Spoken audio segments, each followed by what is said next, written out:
VOA World News. VOA 세계 뉴스입니다. 2차 미북 정상회담 개최지인 베트남의 팜빈민 부총리 겸 외무장관이 오늘 사흘 일정의 북한 방문길에 올랐습니다. 민 장관은 이날 오후 경유지인 중국 베이징 서우두 공항에서 평양행 고려항공 여객기에 탑승한 것으로 전해졌습니다. 이번 방문단에는 베트남 외교부 의전국장과 대변인 등 수행원 5명과 취재인이 동행한 것으로 알려졌습니다. 앞서 베트남 외교부는 팜빈민 부총리 겸 외무장관이 리용호 북한 외무상의 초청으로 12일에서 14일 북한을 공식 방문할 예정이라고 밝힌 바 있습니다. 팜빈민 장관은 평양 방문 중 김정은 국무위원장의 베트남 국빈 방문과 관련한 협의를 진행할 것으로 알려졌습니다. 도널드 트럼프 대통령은 중국과의 무역 분쟁 해소를 위해 시진핑 중국 국가주석과 곧 만나기를 원한다고 백악관 고위관리가 밝혔습니다. 켈리언 코네이 백악관 선임 고문은 어제 폭스뉴스와 인터뷰에서 트럼프 대통령은 중국과 무역 문제와 관련해 합의를 이루길 바란다면서 이같이 밝혔습니다. 코네이 선임 고문은 두 정상의 플로리다주 마라라고 리조트 회동 가능성과 관련해 가능성이 있다면서 트럼프 대통령과 시진핑 주석은 서로 존중하는 관계를 형성했으며 곧 다시 만나게 될 것이라고 강조했습니다. 미국의 인터넷 매체 악시오스는 지난 10일 정부 관리들을 인용해 트럼프 대통령의 참모진이 다음 달 미중 정상회담을 여는 방안을 비공식적으로 논의했다면서 마라라고 회동 가능성을 제기했습니다. 그러나 홍콩에서 발행되는 사우스 차이나 모닝포스트 신문은 중국 측이 백악관의 양국 간 무역회담을 다음 달에 중국 하이난에서 열자고 제안했다고 보도했습니다. 일본 정부가 일왕이 위안부 문제에 대해 사죄해야 한다는 한국 국회의장의 발언에 대해 강하게 항의하고 나섰습니다. 문희상 한국 국회의장은 최근 미 블룸버그 통신과의 인터뷰에서 일본군 위안부 피해자 문제와 관련해 일본을 대표하는 총리 혹은 나로서는 곧 퇴위하는 일왕이 사죄하는 것이 바람직하다고 생각한다고 말했습니다. 문 의장은 또 현 아키히토 일본 천황과 관련해 전쟁 범죄 주범의 아들 아니냐며 위안부 피해자 할머니들에게 진심으로 죄송했다고 사죄한다면 문제는 깨끗이 해소될 것이라고 덧붙였습니다. 이에 대해 아베 신조 일본 총리는 오늘 정말로 놀랐다며 대단히 부적절한 내용을 포함하고 있어 극히 유감이라고 말했습니다. 그러면서 외교 경로를 통해 엄중하게 의사 표시를 했다고 밝혔습니다. VOA 세계 뉴스 다음 소식입니다. 중국 통신장비 업체 화웨이 제품을 사용하는 유럽 동맹국들은 미국과의 관계가 어려워질 수 있다고 마이크 폼페오 미 국무장관이 밝혔습니다. 동유럽 5개국을 순방 중인 폼페오 장관은 어제 첫 방문지인 헝가리에서 미국은 동맹국들의 화웨이 장비 사용의 위험성을 경고할 책임이 있다면서 이같이 말했습니다. 그러면서 만약 미국의 중요한 시스템이 있는 곳에 화웨이 장비가 설치돼 있다면 그들과 협력이 어려워질 수 있다고 경고했습니다. 미국은 중국 당국이 화웨이의 차세대 이동통신 기술 등을 간첩 활동에 사용할 수 있다고 주장하고 있지만 구체적인 증거는 제시하지 않았습니다. 화웨이 측은 자사 제품이 국가 안보에 위협이 된다는 주장은 사실이 아니며 중국 당국과는 관계가 없는 사기업이라고 반박해왔습니다. 어제 아프가니스탄을 전격 방문했던 패트릭 셰너헨 미 국방장관 대행이 오늘은 시리아 주둔 미군의 철군 문제를 논의하기 위해 이라크를 찾았습니다. 셰너헨 장관 대행은 이번 방문 기간 압델 압둘 마흐디 이라크 총리 등과 만나 시리아 주둔 미군의 철수 문제와 이라크 주둔 미군의 유지 문제 등 현안을 논의할 것으로 알려졌습니다.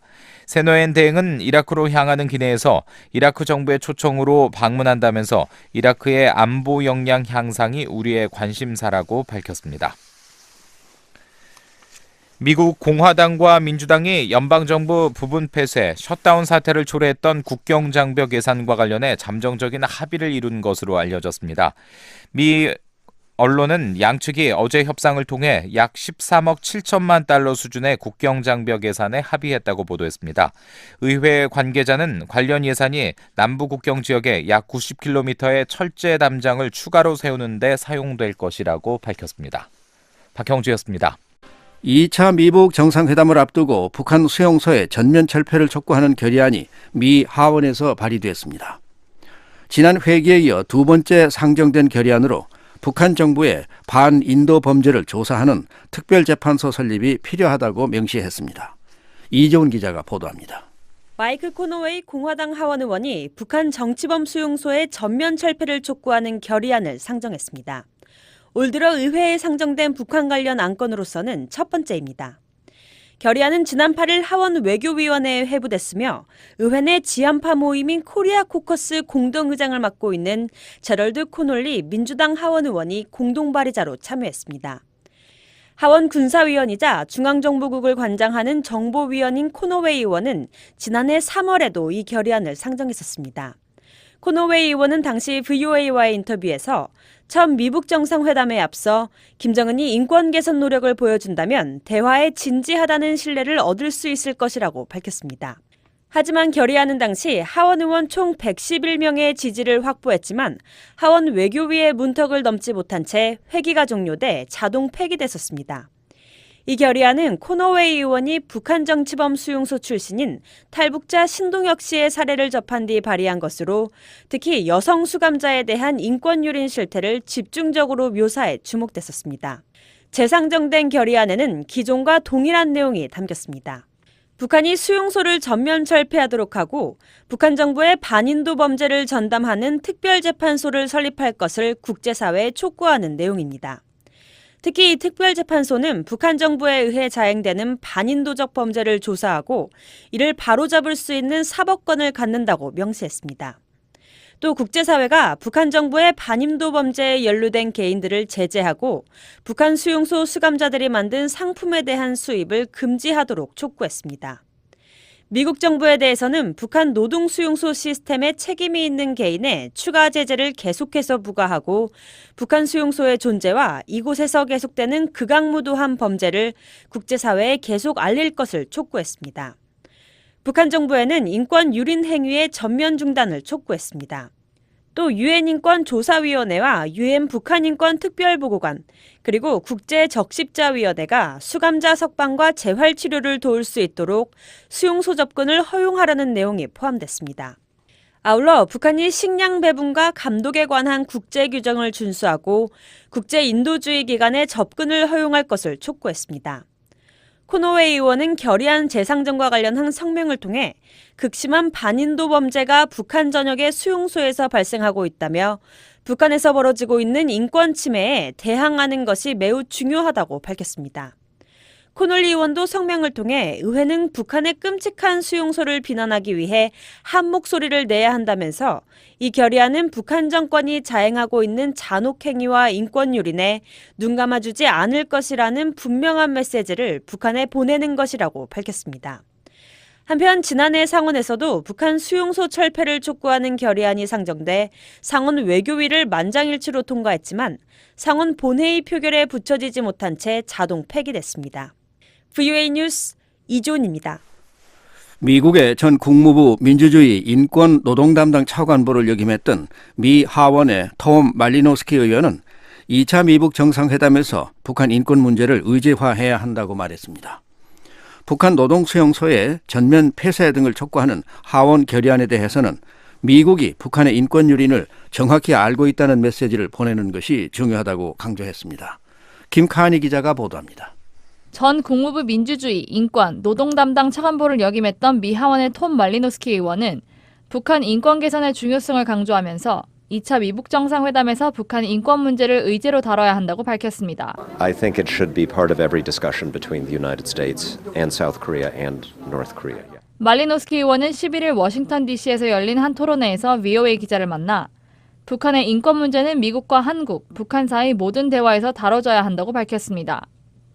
하원 외교위원회 소속인 말리노스키 의원은 또 지난 8일 하원 외교위원회에서 발의된 북한 내 모든 노동 수용소의 전면 폐쇄 등을 촉구하는 결의안에 대해 강력한 지지 의사를 밝혔습니다. I strongly support identifying those people and sanctioning them. 북한 노동 수용소에 책임 있는 개인들을 가려내 제재하는 것을 강력히 지지한다는 것입니다. 말리노스키 의원은 이어 북한이 저지르고 있는 인권 유린 행태와 노동 수감소 운영에 누가 책임이 있는지 미국이 알고 있다는 메시지를 북한 정권에 보내는 것이 중요하다고 말했습니다. It's important to send a message to the North Korean regime that we see what they're doing. We know which 한반도가 officials 다시 are 통일이 responsible for the 된다면 operation. 노동 수감소 운영의 책임자들은 특별 관리 대상에 속하게 되고 설 자리가 없을 것이라는 경고입니다. 말리노스키 의원은 최근 VOA와의 인터뷰에서 미국이 지난해 12월 최룡해 북한 노동당 중앙위원회 부위원장 등 북한 핵심 인사 3명을 인권 유린을 이유로 제재 대상에 추가한 것과 관련해 북한 주민들을 고문하고 학대하는 사람들의 이름을 계속 공개해야 한다고 밝힌 바 있습니다. 또 북한 정권이 변하기 위해서는 주민들의 압박이 있어야 한다고 강조하면서 북한 주민들이 인권을 누리고 스스로 미래를 선택하도록 하는 것은 남북한의 문제, 미국과 북한 간 문제에 대한 장기적인 해법이라고 밝혔습니다. VOA 뉴스 김칸입니다. 미국의 마크 램버트 대북정책 특별 부대표가 러시아에서 북한 문제를 논의 중이라고 국무부가 밝혔습니다. 북한의 비핵화를 위한 외교적 노력이라고 설명했습니다. 백성원 기자가 보도합니다. 국무부 동아시아 태평양 담당 부차관보 대행을 겸하고 있는 램버트 특별부대표가 11일과 12일 이틀 일정으로 러시아를 방문 중이라고 국무부가 확인했습니다. 국무부 대변인실 관계자는 11일 램버트 부대표가 모스크바에서 북한 문제를 논의 중이라는 러시아 언론 보도를 확인해달라는 BOA의 질의에 이같이 답했습니다. 그러면서 램버트 부대표가 러시아 고위 관리들과 북한 전문가들과 만나 북한의 최종적이고 완전히 검증 가능한 비핵화를 달성하기 위한 외교적인 노력을 계속할 것이라고 설명했습니다. 앞서 이고리 모르굴로프 러시아 외무부 아시아태평양 담당 차관은 지난달 워싱턴에서 스티븐 비건 국무부 대북정책 특별대표 등을 만난 뒤 비건 대표와 램버트 부대표를 모스크바로 초청했다고 밝힌 바 있습니다. 러시아 타스 통신은 11일 러시아 외무부의 올레그 부르미스트로프 순회대사가 램버트 부대표와 한반도 상황에 대해 대화를 나눴다고 보도했습니다. 양측이 핵 문제를 비롯해 한반도의 전반적인 문제를 풀기 위한 정치적 외교적 과정에 대한 견해를 교환했다는 설명입니다. 이 매체는 또한 램버트 부대표가 이고리 모르글로프 차관과도 만났다고 덧붙였습니다. BOA 뉴스 백성원입니다. 미 국무부의 스티븐 비건 대북정책 특별대표의 방북 결과에 대해 전문가들은 일단 긍정적이라면서도 신중한 반응을 보이고 있습니다. 박승혁 기자가 보도합니다. 스티븐 비건 국무부 대북정책 특별대표가 실무협상차 북한을 다녀온 직후 국무부는 완전한 비핵화와 관계 정상화 등 1차 미북 정상회담 합의 내용의 진전 방안을 논의했다고 밝혔습니다. 전문가들은 실무급에서 북한 측과 협상을 진행시키며 회담 의제로 완전한 비핵화를 못 박은 것은 의미 있는 성과로 볼 수 있다고 분석했습니다. 스콧 스나이더 미 외교협회 선임연구원은 11일 VOA와의 인터뷰를 통해 1차 미북 정상회담 합의에서 비핵화는 3순위로 밀렸던 점을 상기시키면서 국무부 발표 자료에서는 비핵화가 맨 앞에 나왔다는 점을 눈여겨봐야 한다고 말했습니다. What's notable to me is that the State Department, has described the achievements and focus of the agenda as complete denuclearization. 국무부가 비건 특별대표의 방북 결과를 자료로 내면서 완전한 비핵화, 관계 정상화, 한반도 평화에 대해 논의했다고 밝혔는데 미국이 추구하는 우선순위대로 발표했다는 점에서 두드러진다는 것입니다. 스나이더 연구원은 그러면서 북한도 아직까지 이를 부정하거나 상충되는 입장을 내지 않고 있다고 지적했습니다. 과거 북한과 협상에 참여했던 로버트 갈루치 전 국무부 북핵 특사 역시 비건 대표가 카운터파트인 김혁철 전 대사와 만나 회담한 것은 중요한 진전이라고 평가했습니다. To me, it's good news. It means that they're talking substance, and I know that Steve wants to get to a position where there's some sort of agreement on reciprocal steps both sides would take. That's the way forward if you're going to make progress. 욕설과 비방을 주고받던 양측이 내실 있는 주제에 관해 대화한다는 것 자체가 좋은 소식이라는 것입니다. 갈루치 전 특사는 비건 대표가 미국과 북한이 취할 상응 조치에 합의할 수 있도록 노력하고 있다면서 그것이 이 대화에서 진전을 이루는 방법이라고 설명했습니다. 그러나 협상이 북한의 비핵화로 귀결되지 않는다면 이 모든 노력은 아무 의미가 없다는 경고도 나옵니다. The question is, can they establish a process that keeps us moving toward denuclearization? 더글러스 팔 카네기 국제평화기금 펠로우는 진짜 중요한 질문은 비건과 김혁철이 비핵화 이행 절차를 확립할 수 있느냐는 것이라며 그렇지 못한다면 당장 긍정적으로 보이는 성과도 몇 달 후에 실패로 낙인 찍힐 수 있다고 말했습니다. VOA 뉴스 박승혁입니다. 미국과 북한의 2차 정상회담에서 핵심 관심사는 이른바 빅딜 성사 여부입니다. 미국은 영변 핵시설의 폐기와 사찰을 포함해 전반적인 비핵화 로드맵에 대한 합의를 추진하는 것으로 알려져 있습니다. 한반도 현안을 알기 쉽게 설명해드리는 뉴스 해설 윤국한 기자와 함께합니다. 안녕하세요. 예, 안녕하세요. 스티븐 비건 대북정책 특별대표의 평양 방문 이후 미국과 북한이 빅딜을 추진하고 있다, 이런 관측이 나오고 있죠. 예, 비건 특별대표의 발언이 그런 관측을 촉발했습니다. 비건 특별대표는 평양 방문에 대해 뭘 주고받을 수 있는지를 알아보는 협상이라기보다는 서로 뭘 요구하고 있는지 아주 구체적으로 빠짐없이 터놓고 얘기하는 유익한 기회였다고 설명했습니다. 미북 양측이 핵심 쟁점 전반에 대한 각자의 입장을 제시하는 자리였다는 의미입니다.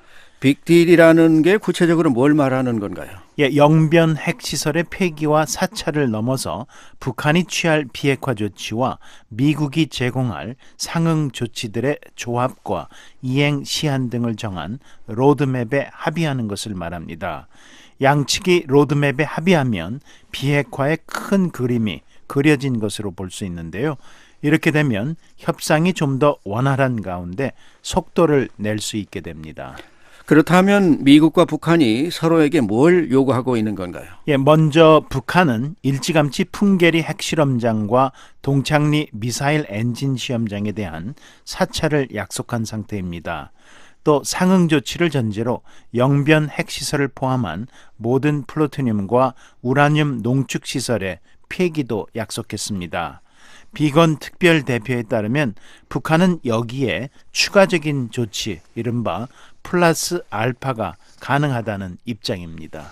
북한의 비핵화가 완료되기까지는 그 밖에도 여러 단계가 필요하죠. 그렇습니다. 미국은 전체 핵과 미사일 목록 신고, 핵심 시설과 장소에 대한 검증, 그리고 궁극적으로 핵 분열 물질과 무기, 미사일, 발사대 등의 제거도 강조하고 있습니다. 현재와 과거, 미래의 핵을 모두 폐기하고 검증해야 한다는 겁니다. 다만 이것들은 앞으로 달성해야 할 과제로 이번에 요구하지는 않을 방침입니다. 북한이 이미 약속한 조치들은 이번 정상회담을 계기로 모두 실행에 옮기는 건가요? 미국의 상응 조치에 달려 있습니다. 이들 조치들의 실행과 상응 조치에 대해 양측이 합의하면 그것이 바로 빅딜입니다. 빅딜과 상충되는 개념이 스몰 딜인데요. 양측이 대화를 이어가는 데 필요한 최소한의 조치에만 합의하는 것을 의미합니다. 북한이 대륙간 탄도미사일 ICBM 폐기를 제시하고 미국은 종전선언에 서명하는 것이 사례가 될 겁니다. 이 빅딜과 관련해 북한이 요구하는 상응 조치는 무엇인가요? 제재 해제입니다. 지난해 싱가포르 정상회담 이후 미북 협상이 장기간 교착 상태에 있던 건 이 문제 때문이었습니다. 양측은 아직 이 부분에 대한 입장차를 좁히지 못하고 있는데요. 하노이 정상회담의 성패가 여기에 달려있다고 할 수 있습니다. 미국은 종전선언과 연락사무소 설치를 상응 조치로 검토 중이지만 제재 완화에는 부정적입니다. 제재 완화나 해제가 상응 조치에 포함되지 않은 상태에서 미국과 북한이 합의에 이를 수 있을까요? 예, 미국이 이 문제를 어떻게 정리할지가 이번 정상회담의 최대 관심사입니다. 이와 관련해서 미국이 남북한의 경제 협력 사업을 제재의 예외로 폭넓게 인정하는 방안을 검토 중이라는 관측이 있는데요. 개성공단과 금강산 관광 재개 가능성이 이런 맥락에서 거론되고 있습니다. 북한이 이른바 플러스 알파를 언급한 건 제재 해제를 목적으로 하는 것일 텐데요. 맞습니다. 북한은 ICBM과 일부 핵무기 폐기를 플러스 알파로 제시할 가능성이 있습니다. 미국이 관심을 기울일 만한 조치지만 제재 문제에 대한 입장을 바꿀 수 있을지는 미지수입니다. 북한은 실무 협상이 아닌 김정은 위원장과 트럼프 대통령의 정상회담에서 플러스 알파를 제시하면서 담판을 시도할 것으로 보입니다. 다음 주 열려있는 미북 실무협상에서는 정상회담에서 발표할 공동성명의 문안이 확정이 되겠죠. 그렇습니다. 양측은 지난주 평양 협상에서 상대에게 바라는 것들을 자세히 그리고 허심탄회하게 밝힌 상태입니다. 이를 토대로 다음 주 협상에서는 입장차를 좁히는 작업을 시작할 것이라는 게 비건 특별대표의 설명입니다. 현재 미국과 북한 모두 빅딜을 바라는 것으로 알려져 있어 어떤 결론이 나올지 주목됩니다. 네, 한반도 현안을 알기 쉽게 설명해드리는 뉴스 해설 윤국환 기자였습니다. 미국과 한국이 주한 미군 방위비 분담금 협정에 합의한 것은 단기적 해결이라는 지적이 나오기는 하지만 2차 미북 정상회담을 앞두고 보여준 강력한 양국의 동맹관계 신호라는 평가가 나왔습니다. 조은정 기자가 보도합니다. 미국 전문가들은 미국과 한국 정부가 주한미군 방위비 분담금 특별협정에 합의한 것에 대해 일단 단기적인 해법, 잠정 예산안이라고 표현했습니다. 양측이 분담금을 둘러싸고 이견을 보인 핵심적 문제에 대한 해결은 사실상 뒤로 미뤘다는 것입니다. The core issues that were at the foundation of these negotiations, why it was such a problem of the United States wanting a higher level of support from the ROK, that's not going away. 국방부 동아시아 담당 부차관보를 지낸 에이브라함 덴마크 우드로 윌슨 센터 아시아 국장은 VOA에 문제가 된 협상의 핵심 쟁점은 한국이 분담금을 더 높이길 미국이 원한다는 것인데 이 부분이 해결되지 않았으며 협상단은 문제를 뒤로 미루지만 말고 해결책을 마련해야 할 것이라고 말했습니다. 그러나 2차 미북 정상회담을 앞두고 양측이 한 발씩 양보해서 잠정 합의를 낸 것은 매우 긍정적이라고 평가했습니다.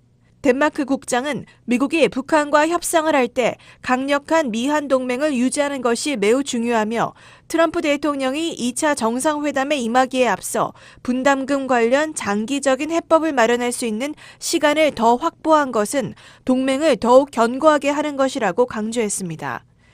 미국과 한국의 분담금 협정 합의는 북한에 강력한 메시지를 보낸다는 분석도 있습니다. The real message is that despite President Trump and his very transactional views, to be very frank, that the alliance remains strong. There should be no 데이비드 맥스웰 민주주의 수호재단 선임 연구원은 트럼프 대통령의 거래적인 관점에도 불구하고 미한 동맹은 매우 강력하다는 신호이며 북한은 미한 동맹을 갈라놓을 수도 있을 것이라고 착각해서는 안 된다고 말했습니다.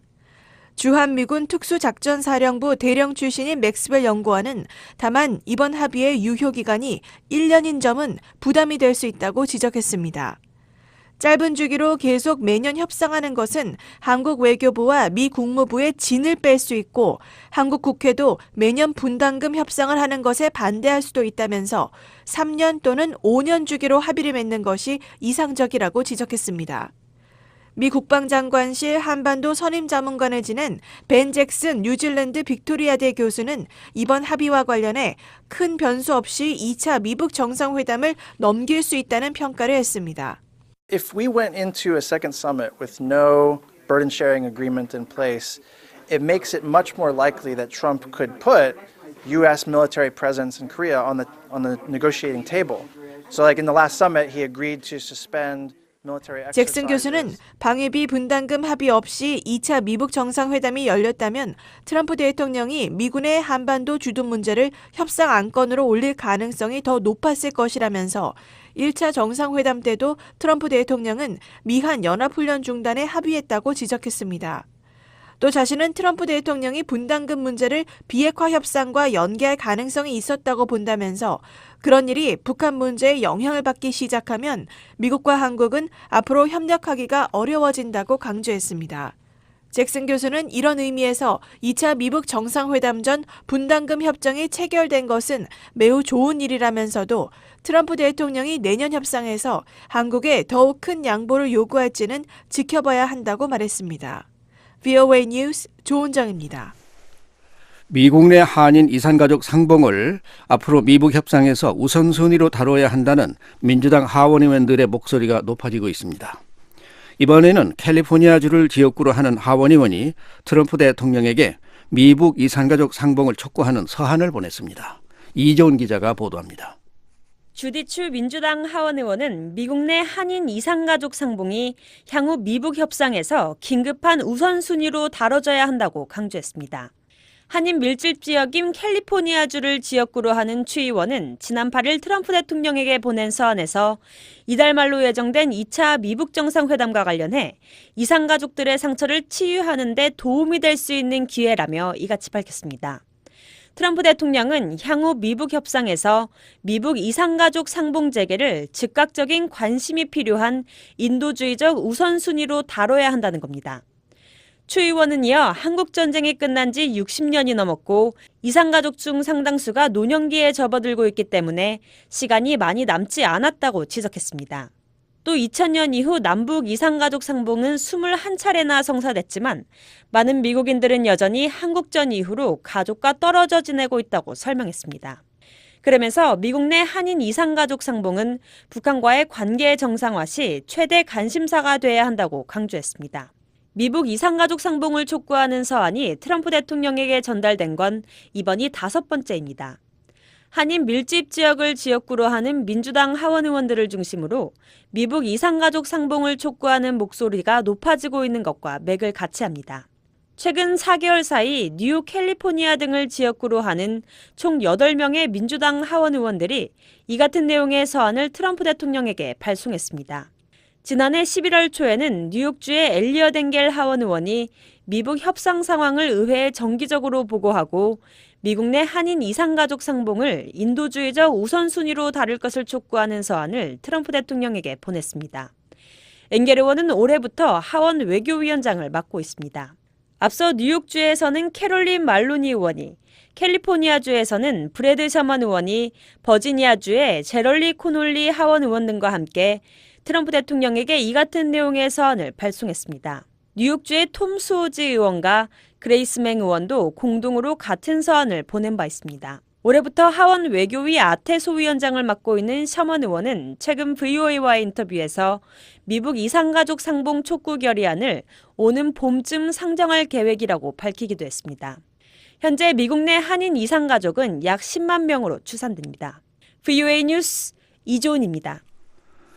트럼프 대통령이 김정은 북한 국무위원장과의 정상회담에서 인권 문제를 의제에 포함시켜야 한다고 마이클 커비 전 UN 북한 인권조사위원회 COI 위원장이 말했습니다. 커비 전 위원장은 COI 보고서 발표 5주년을 앞둔 8일 VOA와의 전화 인터뷰에서 북한이 인권 문제를 다루지 않으면 한반도의 장기적인 안정이 불가능하다고 강조했습니다. COI 보고서가 정확하지 않다고 주장하는 북한에 대해서는 CIU의 현장 방문을 허용하라고 촉구했습니다. 커비 전 위원장을 이현철 기자가 인터뷰했습니다. 오는 17일은 UN 북한인권조사위원회 COI 보고서가 발표된 지 5년이 되는 날입니다. 먼저 보고서 발표 5주년을 맞는 소감부터 간단하게 말씀해 주시죠. 5 years is not very long in the history of the Korean Peninsula. 한반도 역사에서 5년은 그리 긴 시간이 아닙니다. 정확히 5년 전 북한의 인권 유린에 관한 보고서가 UN 인권이사회에 제출됐습니다. 이제는 보고서 이행에 그동안 어떤 성과가 있었는지 돌아볼 기회가 제공됐습니다. 평판이 좋은 보고서를 작성하는 것만으로는 부족합니다. 유엔은 보고서와 관련해 올바른 행동을 했는데요. 인권이사회와 유엔 총회가 보고서를 채택했습니다. 심지어 안보리 의제에도 올랐는데요. 인권 문제로서는 매우 드문 일입니다. 그러나 보고서의 권고사항 이행, 특히 책임 규명과 처벌에 관한 권고 이행은 제대로 이루어지지 않았습니다. 보고서가 나온 지 5년이 되는 지금 보고서가 지적한 반인도 범죄에 대한 책임 규명과 처벌을 위해 우리가 무엇을 해야 하는지 질문해야만 하는 것은 바로 그 때문입니다. 북한 인권 유린의 책임 규명과 처벌 문제는 보고서의 가장 중요한 부분 가운데 하나였습니다. 하지만 유엔 안보리는 지난해 충분한 표를 확보하지 못해서 북한 상황을 논의하지 못했는데요. 이런 상황에 대해서 어떻게 생각하십니까? I think that the fact that the Security Council agreed to place 안보리가 COI 보고서에 담긴 문제들을 안보리 의제에 포함시키기로 동의했고 그 뒤 여러 차례 논의한 것은 좋은 조치였다고 생각합니다. 대부분의 안보리 이사국들이 북한 문제를 의제에 포함시키는 것에 찬성했습니다.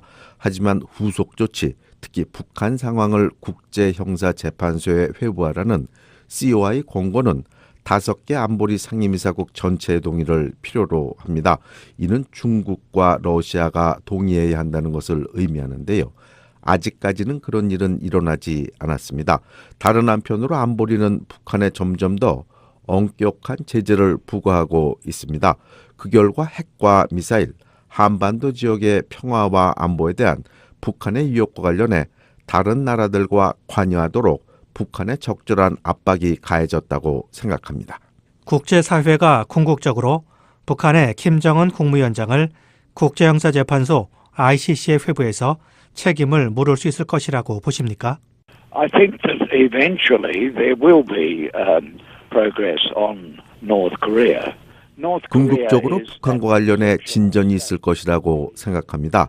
북한은 매우 예외적인 국가로 오늘날 전 세계에서 비슷한 나라를 찾아볼 수 없습니다. 북한은 역사의 잔재입니다. 북한은 극단적인 독재 공산국가들이 전 세계 여러 곳에 존재했던 과거 시대의 유물입니다. 하지만 이제는 사실상 북한 혼자만 남았는데요. 따라서 역사는 북한 편이 아닙니다. 바로 그 때문에 문재인 한국 대통령이 주장하고 트럼프 대통령이 하고 있는 관여가 좋은 조치라고 생각합니다. 대화가 이루어지고 있는 것은 좋은 일입니다. 하지만 대화에는 UN 보고서에 담긴 인권 유린을 다루는 것이 포함되어야 합니다. 왜냐하면 북한이 인권 문제를 다루지 않으면 한반도의 장기적인 안정이 불가능하기 때문입니다. 그동안 북한이 COI 보고서에 보인 반응에 대해서는 어떻게 생각하십니까? Well, North Korea has not really engaged with the substance of the report. It has 북한은 보고서 내용에 전혀 관심을 보이지 않았습니다. 대신 모욕적 표현을 사용했고요. 보고서 내용이 부정확하다고 주장했습니다. 보고서가 정확하지 않다고 주장한다면 COI가 북한으로 들어가서 현장과 불만 내용 그리고 증인들을 볼 수 있도록 허용하라는 게 COI의 입장입니다. 우리의 증인들은 증거를 제출했고 우리는 또 그것을 촬영했습니다. 증인들의 증언을 인터넷에서 볼 수 있고요. 북한에서는 인터넷에 접근할 수 없지만 전 세계에서는 인터넷이 널리 사용되고 있습니다. 증인들이 북한에서 벌어지고 있는 일들에 대해 어떻게 증언하고 있는지 수백만 명의 사람들이 볼 수 있다는 의미입니다. 북한은 관여에 나서고 문호를 개방해 대화를 할 필요가 있습니다. 또한 북한에는 일반 주민들이 근본적인 권리를 표현하고 즐길 수 있는 자생적인 시민사회가 필요합니다. 북한 정부는 인권 개선을 위해서 구체적으로 어떤 조치들을 취해야 할까요? First, it should engage honestly and constructively. 먼저 북한은 한반도 평화와 안보 관련해 미국이나 다른 나라 지도자들과 현재 진행되고 있거나 앞으로 계획 중인 대화에 진솔하고 건설적으로 관여해야 합니다. 둘째, 인권과 관련해 국제사회와 관여할 필요가 있습니다. 유엔에 가입할 때 세계 인권선언에 서명해야 합니다. 이는 유엔 헌장의 일부입니다. 북한은 유엔에 가입했고 따라서 인권의 근본적인 원칙을 준수해야 합니다. 북한은 유엔기구와 협력해야 하고요. 또한 토마스 퀸타나 북한인권 특별보고관의 방북을 허용해야 합니다. 특별보고관의 방북이 여러 차례 요청했지만 항상 거부되거나 무시됐습니다. 북한은 아직도 은둔의 왕국입니다. 여전히 폐쇄되고 비밀스러우며 독재적이고 잔인한 나라입니다. 북한이 이런 지적이 사실이 아니라고 주장하고 싶다면 방법은 단 하나입니다. 국경을 개방하고 진솔한 대화와 접근을 허용하는 겁니다. 트럼프 미국 대통령이 이달 말 베트남에서 김정은 북한 국무위원장과 정상회담을 갖습니다. 미국과 북한의 협상에서 인권 문제가 어떻게 다뤄져야 한다고 보십니까? The normal way in which you confront a problem like human rights. 인권같이 민감한 문제에 대처하는 보통의 방식은 별로 중요하지 않은 문제에서부터 대화를 시작해 매우 민감한 핵심 문제로 나아가는 겁니다. 상대적으로 쉽게 다룰 수 있는 문제부터 시작하는 것이 필요하다는 의미입니다. 예를 들어 북한에 편지를 보낼 수 있도록 우편 서비스를 시작하는 겁니다. 또한 전화 서비스를 시작하고 북한에서 인터넷에 접속할 수 있도록 하는 겁니다. 라디오와 텔레비전, 위성을 통해 대화를 가능하게 하는 겁니다. 궁극적으로 정치범 수용소 같은 핵심적인 문제에 도달할 때까지 그 같은 움직임을 계속해야 합니다. 시간이 걸릴 겁니다. 대화는 좋은 일입니다. 하지만 북한과의 또 다른 회담에서 핵무기와 미사일만 얘기하고 인권에 관해 얘기하지 않는다면 실패라고 생각합니다. 한반도 지역에서 평화와 안보, 인권과 정의를 확보하기 위해서는 모든 문제들이 다 다뤄져야 합니다. 유엔 안보리가 대북 인도적 지원에 대한 제재 면제를 잇따라 승인하고 있습니다. 이 문제는 어떻게 보십니까? It is true that the sanctions that were imposed by the Security Council 안보리가 부과한 제재가 불가피하게 인도적 지원에 어느 정도 영향을 미쳤던 것이 사실입니다. 북한은 경제가 잘 조직된 나라가 아니고 경제의 많은 부분이 군사적 목적으로 전용되는 나라이기 때문입니다. 원유에 대한 제재 등 지금까지 북한에 부과된 제재들은 필연적으로 일반 주민들에게 어느 정도 영향을 미칠 것입니다. 유엔은 북한에 대한 인도적 지원을 계속할 것이라고 약속하고 있습니다. 그러나 인도적 지원에 따른 문제에 대한 해답은 부분적으로 문호를 개방하라는 다른 나라들의 촉구에 대한 북한의 반응에 달려 있습니다. 대화와 평화적인 회의, 평화적인 관여, 스포츠 접촉, 음악과 문화행사 등의 문호를 개방해야 합니다. 그리고 나서 COI 보고서가 지적한 보다 민감하고 어려운 문제로 나아가야 합니다. 북한의 인권 여건이 실질적으로 개선되지 않으면 평화와 안보를 가질 수 없습니다. 앞으로 국제사회가 북한 인권을 개선하기 위해 노력하는데 COI 보고서가 어떤 역할을 할 것으로 기대하십니까? I hope that the report of the Commission of Inquiry will become COI 보고서가 관련국들의 행동, 특히 북한의 행동을 위한 로드맵이 되기를 바랍니다. 그로 인해 북한의 인권 여건이 단계적으로 개선되도록 고무되기를 기대합니다. 지금까지 마이클 커비 전 유엔 북한 인권조사위원회 COI 위원장으로부터 자세한 얘기 들어봤습니다. 대담의 이현철 기자였습니다. 최근 유엔 안보리가 인도주의 단체를 대상으로 한 대북 제재 면제 조치를 크게 늘렸습니다. 한 번 결정되면 되살리기 어려운 제재 해제나 완화보다 제재 면제 조치가 미북 협상에서 도구로 사용될 수 있다는 분석이 나옵니다. 함지하 기자가 보도합니다. 북한의 비핵화전까지 제재를 풀지 않겠다는 미국 정부. As part of that, of course, though, we remain united in enforcing and implementing the United Nations sanctions until we achieve that final. 로버트 팔라디노 국무부 부대변인은 7일 정례 브리핑에서 미국은 제재 완화가 비핵화에 뒤따를 것이란 점을 매우 명확히 해왔다면서 비핵화가 제재 해제의 조건임을 거듭 분명히 했습니다. 제재 해제를 결정해도 미 의회의 승인을 거쳐야 합니다. 코리 가드너 미 상원의원은 최근 BOA와의 인터뷰에서 미국의 법은 완전하고 검증 가능하며 되돌릴 수 없는 비핵화, 즉 CBID가 이뤄진 경우에만 제재를 해제할 수 있다고 명시하고 있다고 밝혔습니다. We'd have to pass a law that says they don't have to have complete, verifiable, irreversible denuclearization. I mean, that's not the law. The law states only upon complete, verifiable, irreversible denuclearization. 따라서 이런 조건을 충족하지 못한 상태에서 대북 제재를 해제하려면 또 다른 법을 통과시켜야 한다고 설명했습니다. 이런 제약 속에서 미국이 최대 압박을 유지함과 동시에 제재 완화에 효과를 낼 수 있는 조치가 있습니다. 바로 유엔 안보리 차원의 제재 면제 조치입니다. 현재 북한을 압박하는 가장 강력한 수단인 유엔 안보리의 제재는 특정 사안에 따라 제재를 면제할 수 있다는 조항이 있습니다. 무엇보다 최근 대북 인도주의 단체들에게 승인된 제재 면제 조치들이 가장 눈에 띕니다. 유엔 안보리 대북제재위원회는 지난해 10월 유니세프의 대북 지원 물품 반입을 허가한 이후 현재까지 10건의 제재 면제 조치를 승인했습니다. 이 중 8건이 올 들어 이뤄진 조치며 가장 최근인 1월 31일엔 3건이 한꺼번에 허가 판정을 받기도 했습니다. 단순히 면제 건수만 늘어난 게 아닙니다. 각 단체들이 승인을 받기까지 걸리는 시간 또한 대폭 단축됐습니다. 지난해 10월과 11월 면제 승인을 받았던 유니세프와 유진벨 재단은 최초 신청을 각각 지난해 8월과 9월에 했습니다. 최종 허가를 받기까지 약 2개월이 소요된 겁니다. 그런데 가장 최근 면제 승인을 받은 국제적십자사 연맹은 지난달 16일에 신청해 같은 달 31일 허가 판정이 내려지기까지 보름밖에 기다리지 않았습니다.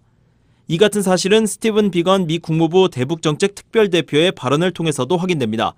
비건 대표는 지난달 31일 미 스탠포드 대학에서 행한 연설에서 빨라진 대북 제재 면제 조치가 미국 정부의 결정에 따른 것이라는 점을 시사했습니다. In December, at the direction of Secretary of State Pompeo, the United States, working together with humanitarian aid groups operating in North Korea, eased rules on the delivery of legitimate humanitarian assistance. 미국 정부는 지난해 12월 마이크 폼페오 미 국무장관의 방침에 따라 북한에서 활동하는 인도주의 단체들과 협력해 적법한 대북 인도적 지원에 대한 전달 규정을 완화했다는 겁니다.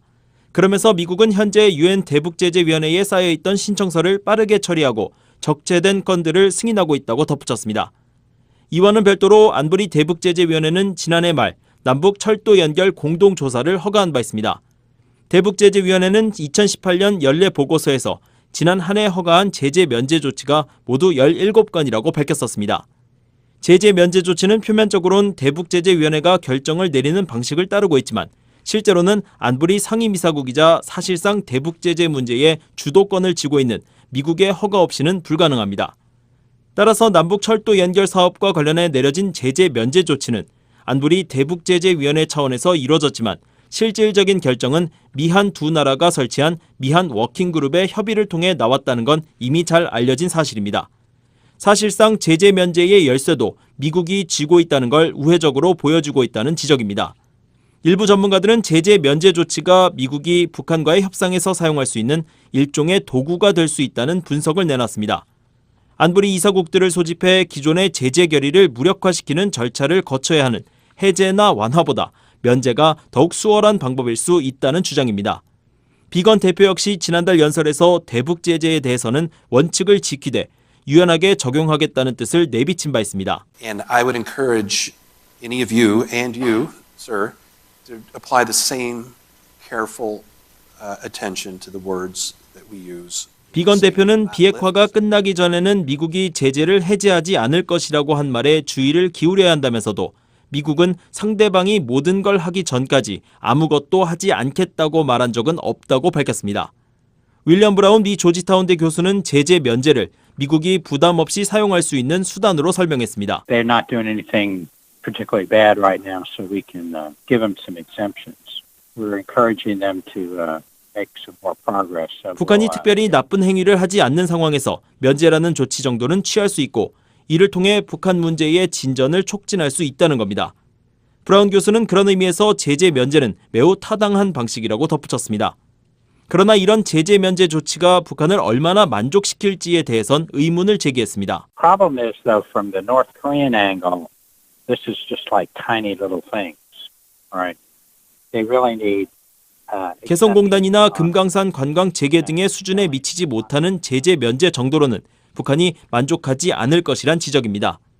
브루스 클링너 헤리티지 재단 선임 연구원은 미북 대화에서 어떤 일이 일어날지 좀 더 지켜봐야 한다면서도 제재 면제는 충분히 가능한 일이라고 말했습니다.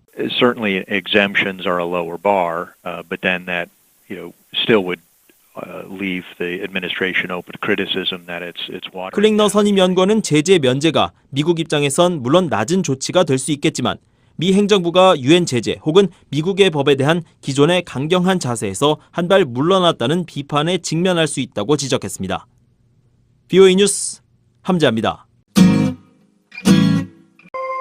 VOA World News.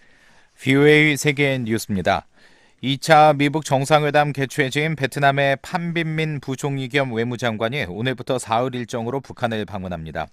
민 장관은 이날 오후 경유지인 중국 베이징 서우두 공항에서 평양행 고려항공 여객기를 타고 평양에 도착한 것으로 전해졌습니다. 이번 방문단에는 베트남 외교부 의전국장과 대변인 등 수행원 5명과 취재인이 동행한 것으로 알려졌습니다. 앞서 베트남 외교부는 판빈민 부총리 겸 외무장관이 리용호 북한 외무상의 초청으로 12일에서 14일 북한을 공식 방문할 예정이라고 밝힌 바 있습니다. 민 장관은 평양 방문 중 김정은 국무위원장의 베트남 국빈 방문과 관련한 협의를 진행할 것으로 알려졌습니다. 도널드 트럼프 대통령은 중국과의 무역 분쟁 해소를 위해 시진핑 중국 국가주석과 빨리 만나기를 원한다고 백악관 고위관리가 밝혔습니다. 켈리언 콘웨이 백악관 선임 고문은 어제 폭스뉴스와의 인터뷰에서 트럼프 대통령은 중국과 무역 문제와 관련해 합의를 이루길 바란다면서 이같이 밝혔습니다. 콘웨이 선임 고문은 두 정상의 플로리다 마라라고 리조트 회동 가능성과 관련해 가능성이 있다면서 트럼프 대통령과 시진핑 주석은 서로 존중하는 관계를 형성했으며 곧 다시 만나게 될 것이라고 강조했습니다. 미국의 인터넷 매체 악시오스는 지난 10일 정부 관리들을 인용해 트럼프 대통령의 참모진이 다음 달 미중 정상회담을 여는 방안을 비공식적으로 논의했다면서 마라라고 회동 가능성을 제기했습니다. 그러나 홍콩에서 발행되는 사우스 차이나 모닝포스트 신문은 중국 측이 백악관에 양국 정상 간 무역회담을 다음 달에 중국 하이난에서 열자고 제안했다고 보도했습니다. 일본 정부가 일왕이 위안부 문제에 대해 사죄해야 한다는 한국 국회의장의 발언에 대해 강하게 항의하고 나섰습니다. 문희상 한국 국회의장은 최근 미 블룸버그 통신과의 인터뷰에서 일본군 위안부 피해자 문제와 관련해 일본을 대표하는 총리 혹은 나로서는 곧 퇴위하는 일왕이 사죄하는 것이 바람직하다고 생각한다고 말했습니다.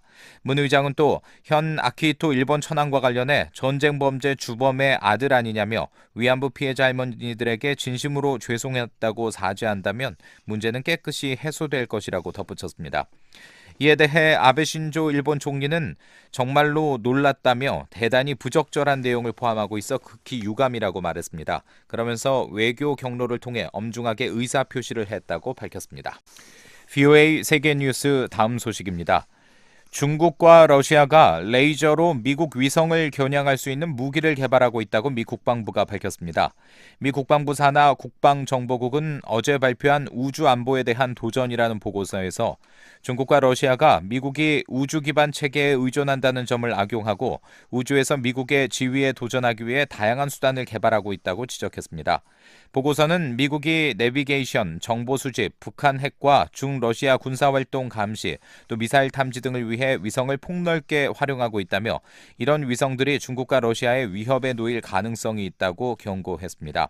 보고서는 또 트럼프 행정부의 우주군 창설 계획은 중국 등의 역량 강화에 맞서 미국의 위성을 보호하기 위한 차원이라고 설명했습니다. 또 중국과 러시아 외에 북한과 이란의 우주 역량도 미국의 위협이라고 보고서는 밝혔습니다.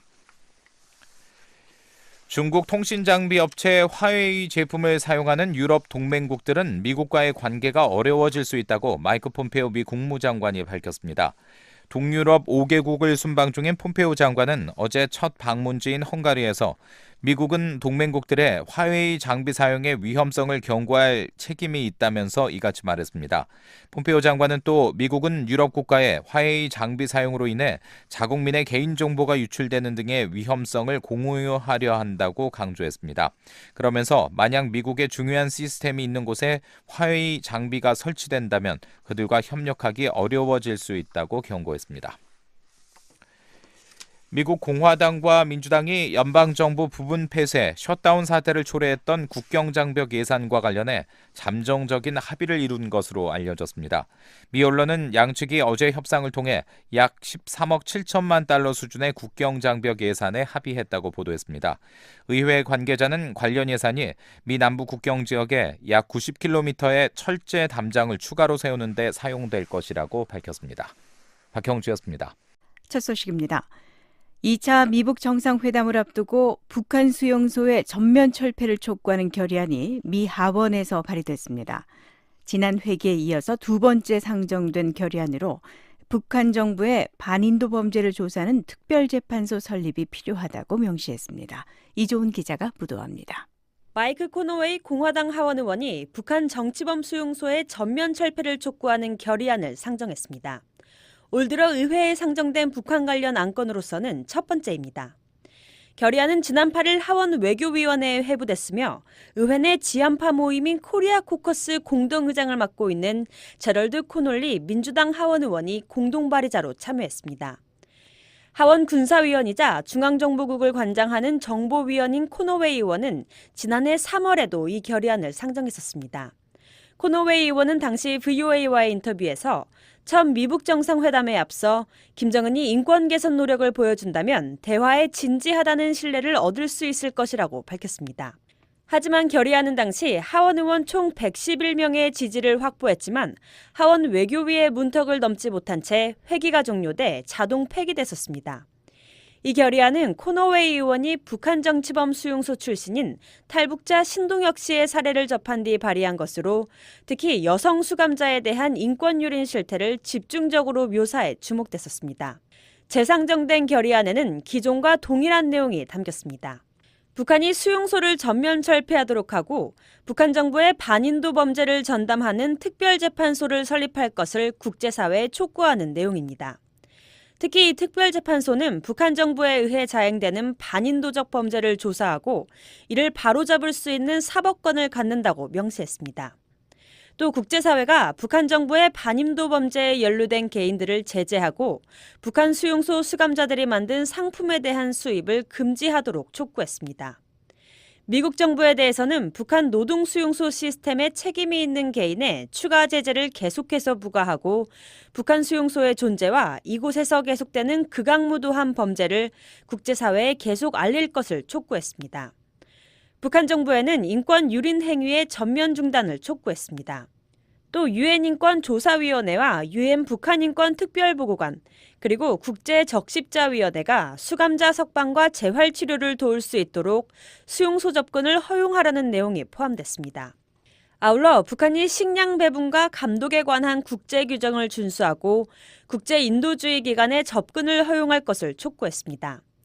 코노웨이 의원은 결의안 재상정과 관련한 성명을 통해 극심한 반인도 범죄가 북한 전역의 수용소에서 발생하고 있다며 북한에서 벌어지고 있는 인권 침해에 대항하는 것이 매우 중요하다고 밝혔습니다. 코놀리 의원도 성명을 통해 의회는 북한의 끔찍한 수용소를 비난하기 위해 한 목소리를 내야 한다면서 이 결의안은 북한 정권이 자행하고 있는 잔혹행위와 인권 유린에 눈 감아주지 않을 것이라는 분명한 메시지를 북한에 보내는 것이라고 밝혔습니다. 한편 지난해 상원에서도 북한 수용소 철폐를 촉구하는 결의안이 상정돼 상원 외교위를 만장일치로 통과했지만 상원 본회의 표결에 붙여지지 못한 채 자동 폐기됐습니다. VOA 뉴스 이존입니다. 미 국무부의 민주주의 인권 노동 담당 차관보를 역임했던 미 하원의 톰 말리노스키 의원은 2차 미북 정상회담에서 북한 인권 문제를 의제화해야 한다고 밝혔습니다. 북한 노동 수용소의 전면 폐쇄 등을 촉구하는 하원 결의안에 대해서는 미국이 북한의 인권 유린을 정확히 알고 있다는 메시지를 보내는 것이 중요하다고 강조했습니다. 김칸희 기자입니다. 전 국무부 민주주의, 인권, 노동 담당 차관보를 역임했던 미 하원의 톰 말리노스키 의원은 북한 인권 개선의 중요성을 강조하면서 2차 미북 정상회담에서 북한 인권 문제를 의제로 다뤄야 한다고 밝혔습니다. I think it should be part of every discussion between the United States and South Korea and North Korea. 말리노스키 의원은 11일 워싱턴 DC에서 열린 한 토론회에서 VOA 기자를 만나 북한의 인권 문제는 미국과 한국, 북한 사이 모든 대화에서 다뤄져야 한다고 밝혔습니다. 하원 외교위원회 소속인 말리노스키 의원은 또 지난 8일 하원 외교위원회에서 발의된 북한 내 모든 노동 수용소의 전면 폐쇄 등을 촉구하는 결의안에 대해 강력한 지지 의사를 밝혔습니다. I strongly support identifying those people and sanctioning them. 북한 노동 수용소에 책임 있는 개인들을 가려내 제재하는 것을 강력히 지지한다는 것입니다. 말리노스키 의원은 이어 북한이 저지르고 있는 인권 유린 행태와 노동 수감소 운영에 누가 책임이 있는지 미국이 알고 있다는 메시지를 북한 정권에 보내는 것이 중요하다고 말했습니다. It's important to send a message to the North Korean regime that we see what they're doing. We know which 한반도가 officials 다시 are 통일이 responsible for the 된다면 operation. 노동 수감소 운영의 책임자들은 특별 관리 대상에 속하게 되고 설 자리가 없을 것이라는 경고입니다. 말리노스키 의원은 최근 VOA와의 인터뷰에서 미국이 지난해 12월 최룡해 북한 노동당 중앙위원회 부위원장 등 북한 핵심 인사 3명을 인권 유린을 이유로 제재 대상에 추가한 것과 관련해 북한 주민들을 고문하고 학대하는 사람들의 이름을 계속 공개해야 한다고 밝힌 바 있습니다. 또 북한 정권이 변하기 위해서는 주민들의 압박이 있어야 한다고 강조하면서 북한 주민들이 인권을 누리고 스스로 미래를 선택하도록 하는 것은 남북한의 문제, 미국과 북한 간 문제에 대한 장기적인 해법이라고 밝혔습니다. VOA 뉴스 김칸입니다. 미국의 마크 램퍼트 대북정책 특별부대표가 러시아에서 북한 문제를 논의 중이라고 국무부가 밝혔습니다. 북한의 비핵화를 위한 외교적 노력이라고 설명했습니다. 백성원 기자입니다. 국무부 동아시아 태평양 담당 부차관보 대행을 겸하고 있는 램버트 특별부대표가 11일과 12일 이틀 일정으로 러시아를 방문 중이라고 국무부가 확인했습니다. 국무부 대변인실 관계자는 11일 램버트 부대표가 모스크바에서 북한 문제를 논의 중이라는 러시아 언론 보도를 확인해달라는 BOA의 질의에 이같이 답했습니다. 그러면서 램버트 부대표가 러시아 고위 관리들과 북한 전문가들과 만나 북한의 최종적이고 완전히 검증 가능한 비핵화를 달성하기 위한 외교적인 노력을 계속할 것이라고 설명했습니다. 앞서 이고리 모르글로프 러시아 외무부 아시아태평양 담당 차관은 지난달 워싱턴에서 스티븐 비건 국무부 대북정책 특별대표 등을 만난 뒤 비건 대표와 램버트 부대표를 모스크바로 초청했다고 밝힌 바 있습니다. 러시아 타스 통신은 11일 러시아 외무부의 올레그 부르미스트로프 순회대사가 램버트 부대표와 한반도 상황에 대해 대화를 나눴다고 보도했습니다. 양측이 핵 문제를 비롯해 한반도의 전반적인 문제를 풀기 위한 정치적 외교적 과정에 대한 견해를 교환했다는 설명입니다. 이 매체는 또한 램버트 부대표가 이고리 모르글로프 차관과도 만났다고 덧붙였습니다. BOA 뉴스 백성원입니다. 스티븐 비건 국무부 대북정책 특별대표의 방북 결과에 대해서 전문가들은 일단 긍정적이라면서도 신중한 반응을 보이고 있습니다. 박승혁 기자가 보도합니다. 스티븐 비건 국무부 대북정책 특별대표가 실무협상차 북한을 다녀온 직후 국무부는 완전한 비핵화와 관계 정상화 등 1차 미북 정상회담 합의 내용의 진전 방안을 논의했다고 밝혔습니다. 전문가들은 실무급에서 북한 측과 협상을 진행시키며 회담 의제로 완전한 비핵화를 못 박은 것은 의미 있는 성과로 볼 수 있다고 분석했습니다. 스콧 스나이더 미 외교협회 선임연구원은 11일 VOA와의 인터뷰를 통해 1차 미북 정상회담 합의에서 비핵화는 3순위로 밀렸던 점을 상기시키면서 국무부 발표 자료에서는 비핵화가 맨 앞에 나왔다는 점을 눈여겨봐야 한다고 말했습니다. What's notable to me is that the State Department, has described the achievements and focus of the agenda as complete denuclearization. 국무부가 비건 특별대표의 방북 결과를 자료로 내면서 완전한 비핵화, 관계 정상화, 한반도 평화에 대해 논의했다고 밝혔는데 미국이 추구하는 우선순위대로 발표했다는 점에서 두드러진다는 것입니다. 스나이더 연구원은 그러면서 북한도 아직까지 이를 부정하거나 상충되는 입장을 내지 않고 있다고 지적했습니다. 과거 북한과 협상에 참여했던 로버트 갈루치 전 국무부 북핵 특사 역시 비건 대표가 카운터파트인 김혁철 전 대사와 만나 회담한 것은 중요한 진전이라고 평가했습니다. To me, it's good news. It means that they're talking substance, and I know that Steve wants to get to a position where there's some sort of agreement on reciprocal steps both sides would take. That's the way forward if you're going to make progress. 욕설과 비방을 주고받던 양측이 내실 있는 주제에 관해 대화한다는 것 자체가 좋은 소식이라는 것입니다. 갈루치 전 특사는 비건 대표가 미국과 북한이 취할 상응 조치에 합의할 수 있도록 노력하고 있다면서 그것이 이 대화에서 진전을 이루는 방법이라고 설명했습니다. 그러나 협상이 북한의 비핵화로 귀결되지 않는다면 이 모든 노력은 아무 의미가 없다는 경고도 나옵니다. The question is, can they establish a process that keeps us moving toward denuclearization? 더글러스 팔 카네기 국제평화기금 펠로우는 진짜 중요한 질문은 비건과 김혁철이 비핵화 이행 절차를 확립할 수 있느냐는 것이라며 그렇지 못한다면 당장 긍정적으로 보이는 성과도 몇 달 후에 실패로 낙인 찍힐 수 있다고 말했습니다. VOA 뉴스 박승혁입니다. 미국과 북한의 2차 정상회담에서 핵심 관심사는 이른바 빅딜 성사의 여부입니다. 미국은 영변 핵시설의 폐기와 사찰을 포함해 전반적인 비핵화 로드맵에 대한 합의를 추진하는 것으로 알려졌습니다. 한반도 현안을 알기 쉽게 설명해드리는 뉴스 해설 윤국한 기자와 함께하겠습니다. 어서 오십시오. 네, 안녕하세요. 자, 스티븐 비건 대북정책 특별대표의 평양 방문 이후에 미국과 북한이 빅딜을 추진하고 있다 이런 관측이 나오고 있습니다. 예, 비건 특별대표의 발언이 그런 관측을 촉발했습니다. 비건 특별대표는 평양 방문에 대해서 뭘 주고받을 수 있는지를 알아보는 협상이라기보다는 서로 뭘 요구하고 있는지 아주 구체적으로 빠짐없이 터놓고 얘기하는 유익한 기회였다고 말했습니다.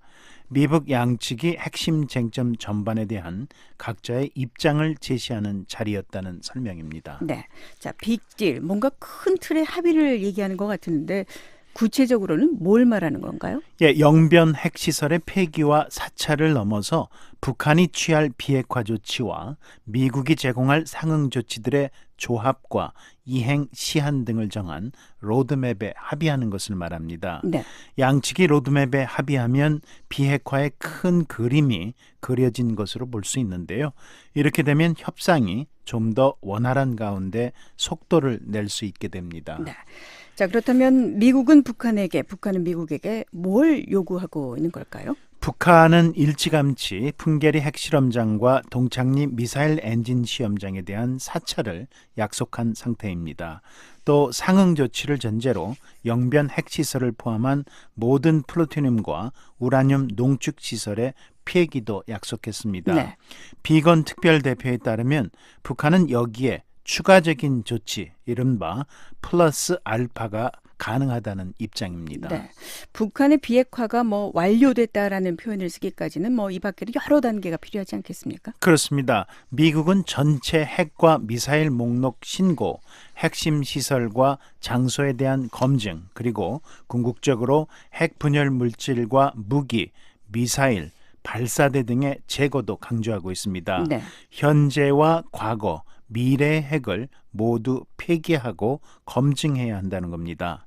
다만 이것들은 앞으로 달성해야 할 과제로 이번에 요구하지는 않을 방침입니다. 북한이 이미 약속한 조치들도 있지 않습니까? 이번 정상회담을 계기로 모두 실행에 옮겨지는 걸까요? 예, 미국의 상응 조치에 달려 있습니다. 예. 이들 조치들의 실행과 상응 조치에 대해 양측이 합의하면 그것이 빅딜입니다. 예. 빅딜과 상충되는 개념이 스몰 딜인데요. 양측이 대화를 이어가는 데 필요한 최소한의 조치에만 합의하는 것을 의미합니다. 네. 북한이 대륙간 탄도미사일 ICBM 폐기를 제시하고 미국은 종전선언에 서명하는 것이 사례가 될 겁니다. 네. 자, 빅딜과 관련해서 북한이 요구하는 상응 조치가 무엇인지도 짚어보죠. 제재 해제입니다. 지난해 싱가포르 정상회담 이후 미북 협상이 장기간 교착 상태에 있던 건 이 문제 때문이었습니다. 예. 양측은 아직 이 부분에 대한 입장차를 좁히지 못하고 있는데요. 하노이 정상회담의 성패가 여기에 달려 있다고 할 수 있습니다. 네. 미국은 종전선언과 연락사무소 설치를 상응 조치로 검토하는 것으로 알려졌지만 제재 완화에는 부정적입니다. 네. 제재 완화나 해제가 이 상응 조치에 포함되지 않은 상태에서 미국과 북한이 합의에 이를 수가 있을까요? 예, 미국이 이 문제를 어떻게 정리할지가 이번 정상회담의 최대 관심사입니다. 네. 이와 관련해서 미국이 남북한의 경제 협력 사업을 제재의 예외로 폭넓게 인정하는 방안을 검토 중이라는 관측이 있는데요. 개성공단과 금강산 관광 재개 가능성이 이런 맥락에서 거론되고 있습니다. 네. 북한이 그 추가적 조치, 이른바 플러스 알파를 언급한 것은 제재 해제를 목적으로 하는 것 아니겠습니까? 맞습니다. 북한은 ICBM과 일부 핵무기 폐기를 플러스 알파로 제시할 가능성이 있습니다. 예. 미국이 관심을 기울일 만한 조치지만 제재에 관한 입장을 바꿀 수 있을지는 미지수입니다. 북한은 실무 협상이 아닌 김정은 위원장과 트럼프 대통령의 정상회담에서 플러스 알파를 제시하면서談判을 시도할 것으로 보입니다. 네. 자, 다음 주 열리는 미북 실무 협상.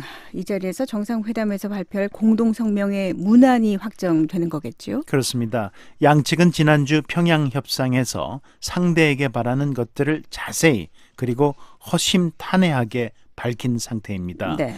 이를 토대로 다음 주 협상에서는 입장차를 좁히는 작업을 시작할 것이라는 게 비건 특별대표의 설명입니다. 네. 현재 미국과 북한 모두 빅딜을 바라는 것으로 알려져 있어 어떤 결론이 나올지 주목됩니다. 네. 한반도 현안을 알기 쉽게 설명해드리는 뉴스 해설 윤국한 기자였습니다. 미국과 한국이 주한미군 방위비 분담금 협정에 합의한 것은 단기적 해결이라는 지적이 나오기는 하지만 2차 미북 정상회담을 앞두고 보여준 강력한 양국의 동맹관계 신호라는 평가가 나왔습니다. 조은정 기자가 보도합니다. 미국 전문가들은 미국과 한국 정부가 주한미군 방위비 분담금 특별협정에 합의한 것에 대해 일단 단기적인 해법, 잠정 예산안이라고 표현했습니다. 양측이 분담금을 둘러싸고 이견을 보인 핵심적 문제에 대한 해결은 사실상 뒤로 미뤘다는 것입니다.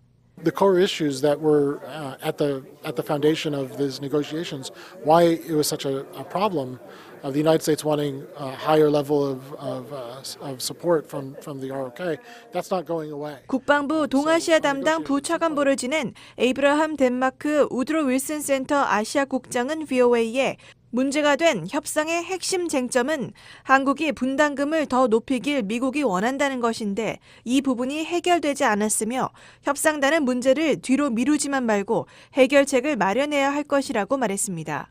그러나 2차 미북 정상회담을 앞두고 양측이 한 발씩 양보해서 잠정 합의를 낸 것은 매우 긍정적이라고 평가했습니다. 덴마크 국장은 미국이 북한과 협상을 할 때 강력한 미한 동맹을 유지하는 것이 매우 중요하며 트럼프 대통령이 2차 정상회담에 임하기에 앞서 분담금 관련 장기적인 해법을 마련할 수 있는 시간을 더 확보한 것은 동맹을 더욱 견고하게 하는 것이라고 강조했습니다. 미국과 한국의 분담금 협정 합의는 북한에 강력한 메시지를 보낸다는 분석도 있습니다. The real message is that despite President Trump and his very transactional views, to be very frank, that the alliance remains strong. There should be 데이비드 맥스웰 민주주의 수호재단 선임 연구원은 트럼프 대통령의 거래적인 관점에도 불구하고 미한 동맹은 매우 강력하다는 신호이며 북한은 미한 동맹을 갈라놓을 수도 있을 것이라고 착각해서는 안 된다고 말했습니다. 주한미군 특수작전사령부 대령 출신인 맥스웰 연구원은 다만 이번 합의의 유효기간이 1년인 점은 부담이 될 수 있다고 지적했습니다. 짧은 주기로 계속 매년 협상하는 것은 한국 외교부와 미 국무부의 진을 뺄 수 있고 한국 국회도 매년 분담금 협상을 하는 것에 반대할 수도 있다면서 3년 또는 5년 주기로 합의를 맺는 것이 이상적이라고 지적했습니다.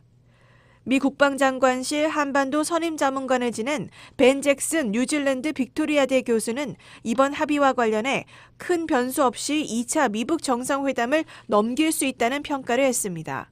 If we went into a second summit with no burden sharing agreement in place, it makes it much more likely that Trump could put U.S. military presence in Korea on the negotiating table. So like in the last summit, he agreed to suspend 잭슨 교수는 방위비 분담금 합의 없이 2차 미북 정상회담이 열렸다면 트럼프 대통령이 미군의 한반도 주둔 문제를 협상 안건으로 올릴 가능성이 더 높았을 것이라면서 1차 정상회담 때도 트럼프 대통령은 미한 연합훈련 중단에 합의했다고 지적했습니다. 또 자신은 트럼프 대통령이 분담금 문제를 비핵화 협상과 연계할 가능성이 있었다고 본다면서 그런 일이 북한 문제에 영향을 받기 시작하면 미국과 한국은 앞으로 협력하기가 어려워진다고 강조했습니다.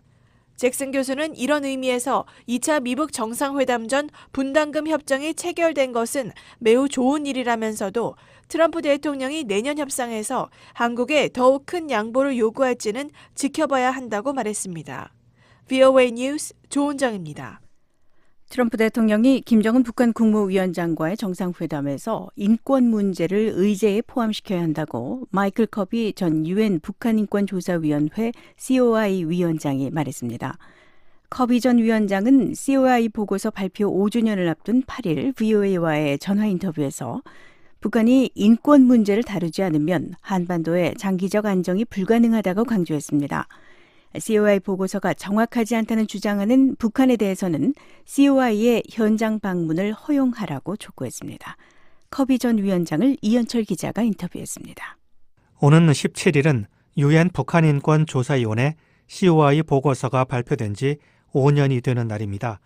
먼저 보고서 발표 5주년을 맞는 소감부터 간단하게 말씀해 주시죠. 5 years is not very long in the history of the Korean Peninsula. 한반도 역사에서 5년은 그리 긴 시간이 아닙니다. 정확히 5년 전 북한의 인권 유린에 관한 보고서가 유엔 인권이사회에 제출됐습니다. 이제는 보고서 이행에 그동안 어떤 성과가 있었는지 돌아볼 기회가 제공됐습니다. 평판이 좋은 보고서를 작성하는 것만으로는 부족합니다. 유엔은 보고서와 관련해 올바른 행동을 했는데요. 인권이사회와 유엔 총회가 보고서를 채택했습니다. 심지어 안보리 의제에도 올랐는데요. 인권 문제로서는 매우 드문 일입니다. 그러나 보고서의 권고사항 이행, 특히 책임 규명과 처벌에 관한 권고 이행은 제대로 이루어지지 않았습니다. 보고서가 나온 지 5년이 되는 지금 보고서가 지적한 반인도 범죄에 대한 책임 규명과 처벌을 위해 우리가 무엇을 해야 하는지 질문해야만 하는 것은 바로 그 때문입니다. 북한 인권 유린의 책임 규명과 처벌 문제는 보고서의 가장 중요한 부분 가운데 하나였습니다. 하지만 유엔 안보리는 지난해 충분한 표를 확보하지 못해서 북한 상황을 논의하지 못했는데요. 이런 상황에 대해서 어떻게 생각하십니까? I think that the fact that the Security Council agreed to place the 안보리가 COI 보고서에 담긴 문제들을 안보리 의제에 포함시키기로 동의했고 그 뒤 여러 차례 논의한 것은 좋은 조치였다고 생각합니다. 대부분의 안보리 이사국들이 북한 문제를 의제에 포함시키는 것에 찬성했습니다. 하지만 후속 조치, 특히 북한 상황을 국제형사재판소에 회부하라는 COI 권고는 5개 안보리 상임이사국 전체의 동의를 필요로 합니다. 이는 중국과 러시아가 동의해야 한다는 것을 의미하는데요.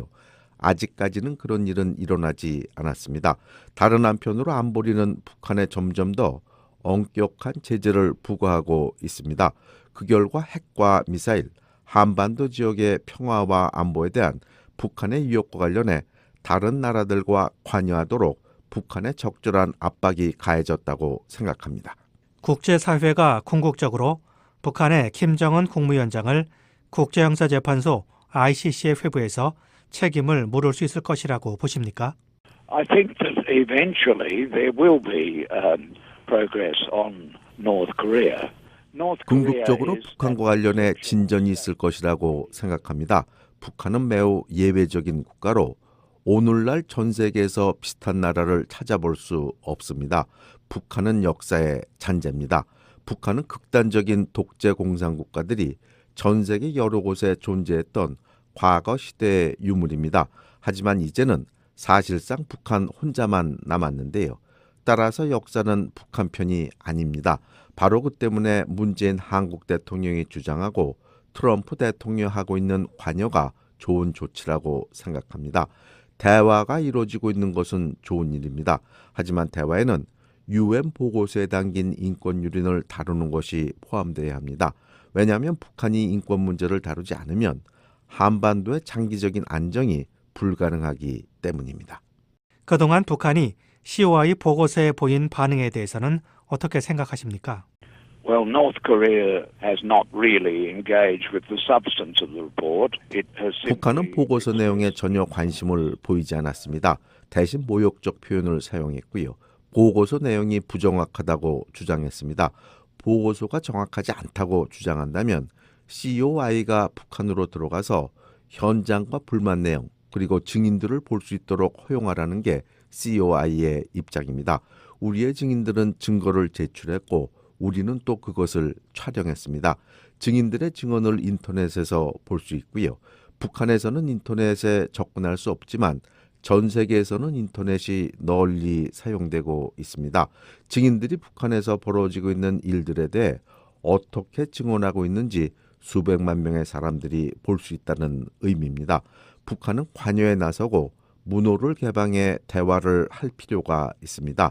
또한 북한에는 일반 주민들이 근본적인 권리를 표현하고 즐길 수 있는 자생적인 시민사회가 필요합니다. 북한 정부는 인권 개선을 위해서 구체적으로 어떤 조치들을 취해야 할까요? First, it should engage honestly and constructively. 먼저 북한은 한반도 평화와 안보 관련해 미국이나 다른 나라 지도자들과 현재 진행되고 있거나 앞으로 계획 중인 대화에 진솔하고 건설적으로 관여해야 합니다. 둘째, 인권과 관련해 국제사회와 관여할 필요가 있습니다. 유엔에 가입할 때 세계 인권 선언에 서명해야 합니다. 이는 유엔 헌장의 일부입니다. 북한은 유엔에 가입했고 따라서 인권의 근본적인 원칙을 준수해야 합니다. 북한은 유엔 기구와 협력해야 하고요. 또한 토마스 퀸타나 북한 인권 특별 보고관의 방북을 허용해야 합니다. 특별 보고관의 방북이 여러 차례 요청했지만 항상 거부되거나 무시됐습니다. 북한은 아직도 은둔의 왕국입니다. 여전히 폐쇄되고 비밀스러우며 독재적이고 잔인한 나라입니다. 북한이 이런 지적이 사실이 아니라고 주장하고 싶다면 방법은 단 하나입니다. 국경을 개방하고 진솔한 대화와 접근을 허용하는 겁니다. 트럼프 미국 대통령이 이달 말 베트남에서 김정은 북한 국무위원장과 정상회담을 갖습니다. 미국과 북한의 협상에서 인권 문제가 어떻게 다뤄져야 한다고 보십니까? The normal way in which you confront a problem like human rights. 인권같이 민감한 문제에 대처하는 보통의 방식은 별로 중요하지 않은 문제에서부터 대화를 시작해 매우 민감한 핵심 문제로 나아가는 겁니다. 상대적으로 쉽게 다룰 수 있는 문제부터 시작하는 것이 필요하다는 의미입니다. 예를 들어 북한에 편지를 보낼 수 있도록 우편 서비스를 시작하는 겁니다. 또한 전화 서비스를 시작하고 북한에서 인터넷에 접속할 수 있도록 하는 겁니다. 라디오와 텔레비전, 위성을 통해 대화를 가능하게 하는 겁니다. 궁극적으로 정치범 수용소 같은 핵심적인 문제에 도달할 때까지 그 같은 움직임을 계속해야 합니다. 시간이 걸릴 겁니다. 대화는 좋은 일입니다. 하지만 북한과의 또 다른 회담에서 핵무기와 미사일만 얘기하고 인권에 관해 얘기하지 않는다면 실패라고 생각합니다. 한반도 지역에서 평화와 안보, 인권과 정의를 확보하기 위해서는 모든 문제들이 다 다뤄져야 합니다. 유엔 안보리가 대북 인도적 지원에 대한 제재 면제를 잇따라 승인하고 있습니다. 이 문제는 어떻게 보십니까? It is true that the sanctions that were imposed by the Security Council 안보리가 부과한 제재가 불가피하게 인도적 지원에 어느 정도 영향을 미쳤던 것이 사실입니다. 북한은 경제가 잘 조직된 나라가 아니고 경제의 많은 부분이 군사적 목적으로 전용되는 나라이기 때문입니다. 원유에 대한 제재 등 지금까지 북한에 부과된 제재들은 필연적으로 일반 주민들에게 어느 정도 영향을 미칠 것입니다. 유엔은 북한에 대한 인도적 지원을 계속할 것이라고 약속하고 있습니다. 그러나 인도적 지원에 따른 문제에 대한 해답은 부분적으로 문호를 개방하라는 다른 나라들의 촉구에 대한 북한의 반응에 달려 있습니다. 대화와 평화적인 회의, 평화적인 관여, 스포츠 접촉, 음악과 문화행사 등의 문호를 개방해야 합니다. 그리고 나서 CEOI 보고서가 지적한 보다 민감하고 어려운 문제로 나아가야 합니다. 북한의 인권 여건이 실질적으로 개선되지 않으면 평화와 안보를 가질 수 없습니다. 앞으로 국제사회가 북한 인권을 개선하기 위해 노력하는데 COI 보고서가 어떤 역할을 할 것으로 기대하십니까? I hope that the report of the Commission of Inquiry will COI 보고서가 관련국들의 행동, 특히 북한의 행동을 위한 로드맵이 되기를 바랍니다. 그로 인해 북한의 인권 여건이 단계적으로 개선되도록 고무되기를 기대합니다. 네, 마이크 커비 전 유엔 북한인권조사위원회 COI 위원장과의 인터뷰 이현철 기자였습니다. 네, 마이크 폼페오 미 국무장관이 중유럽 5개국을 방문 중입니다. 폼페오 장관은 중유럽 국가들에 대한 중국과 러시아의 영향력 견제를 강조하고 있습니다. 한국인 위안부 피해자들에게 일본 천황이 사죄해야 한다는 한국 국회의장의 발언이 나오면서 한일 간의 갈등이 커지고 있습니다.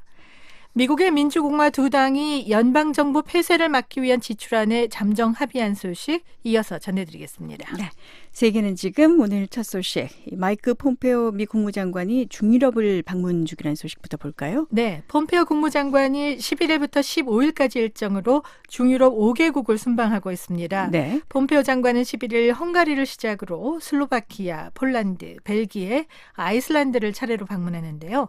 미국 정부 관리들은 폼페오 장관의 이번 중유럽 순방 목적이 이 지역에 대한 미국의 관심을 다시 한번 강조하고 러시아와 중국의 영향력을 견제하기 위한 것이라고 말하고 있습니다. 네.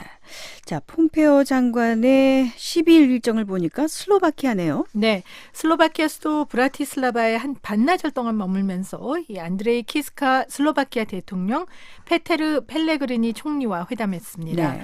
미국 국무장관이 슬로바키아를 방문한 것은 14년 만에 처음입니다. 슬로바키아를 방문하기 전에는 헝가리를 갔었고요. 네, 이 첫 번째 일정이었는데요. 11일 헝가리 수도 부다페스트를 찾았습니다.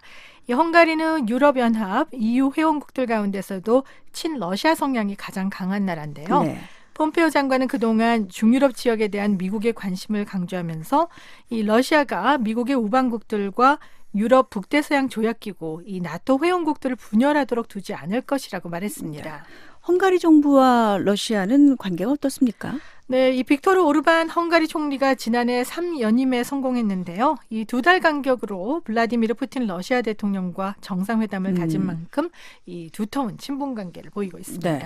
이 헝가리가 러시아에 대한 에너지 의존도도 꽤 높다고요? 네, 이 헝가리가 가스 대부분을 러시아로부터 수입하고 있고요. 예. 이 전기도 러시아 연방 원자력 공사가 투창한 이 원자력 발전소에 의존하고 있습니다. 현재 러시아는 우크라이나를 가로질러서 유럽으로 이어지는 가스관 건설을 추진하고 있는데요. 네. 폼페오 장관은 이 지역 국가들이 이 러시아 에너지에 지나치게 의존하는 것을 경계했습니다. 그런데 헝가리가 러시아뿐 아니라 최근 중국과도 아주 긴밀한 관계를 유지하고 있죠. 그렇습니다. 이 헝가리는 현재 전 세계적인 논란을 일으키고 있는 중국의 이 통신 장비 기업 화웨이사와 제휴해서 5세대 이동통신망, 이 5G 구축을 추진하고 있는데요.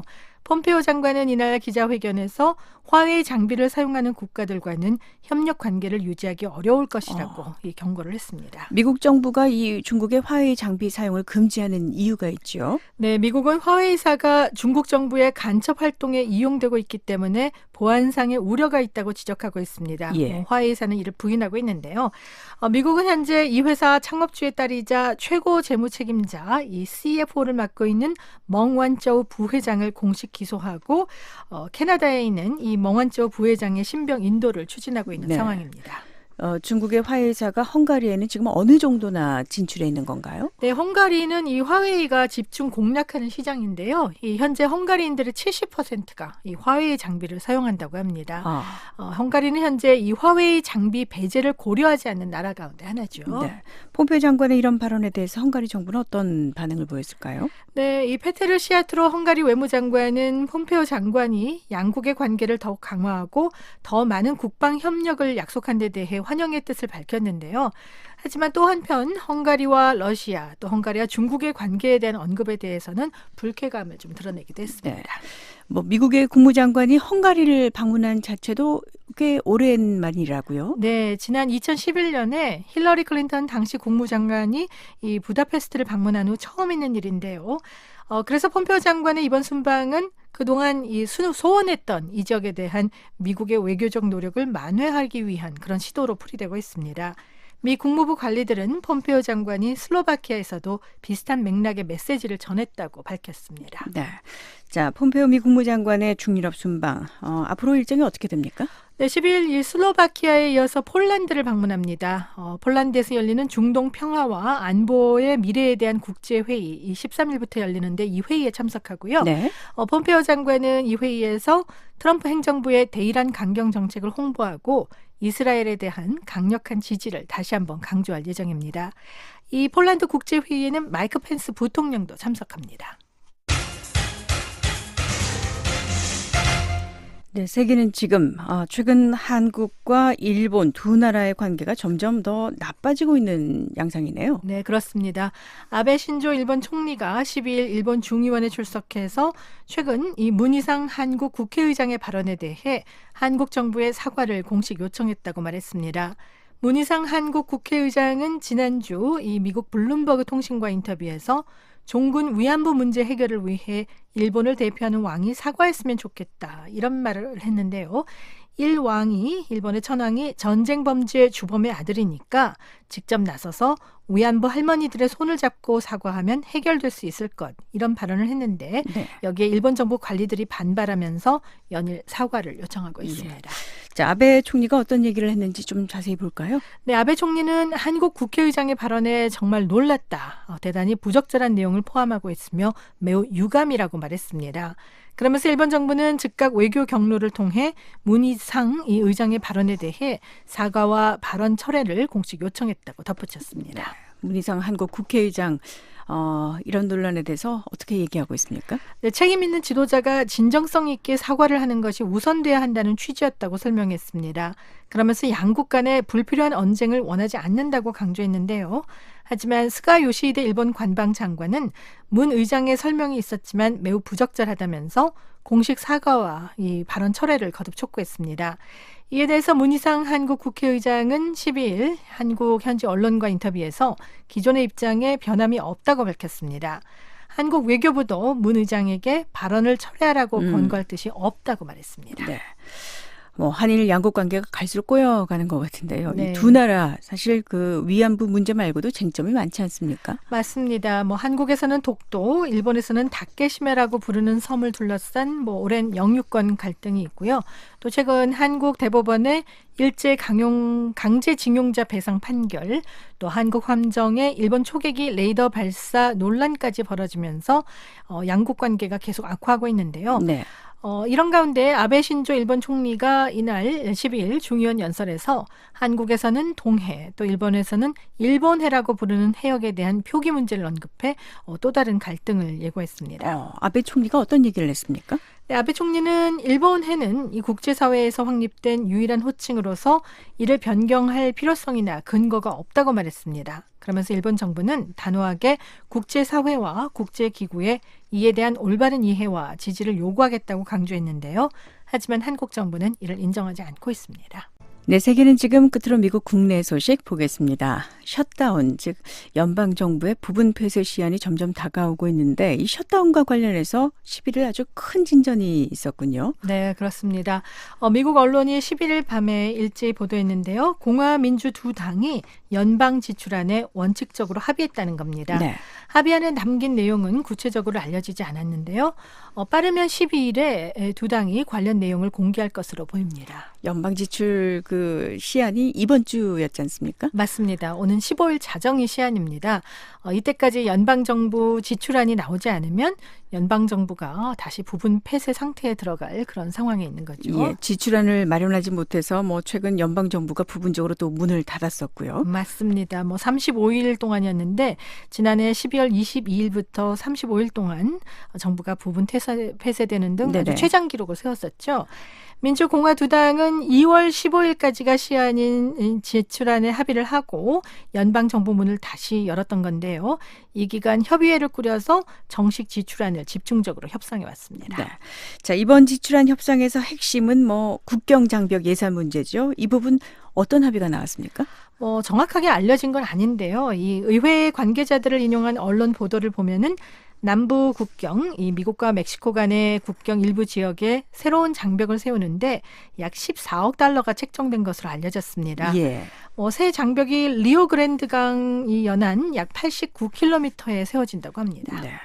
14억 달러면 트럼프 대통령이 요구한 돈에 한참 못 미치는데요? 네, 이 트럼프 대통령은 장벽 건설 예산으로 57억 달러를 이 회계연도에 요구한 바 있습니다. 그런데 14억 달러라고 해도 진전이라는 시각이 있는데요. 앞서 낸시 펠로시 하원의장 등 민주당 지도부가 장벽 예산을 한 푼도 줄 수 없다고 말했던 것을 생각하면 진전이라는 겁니다. 예.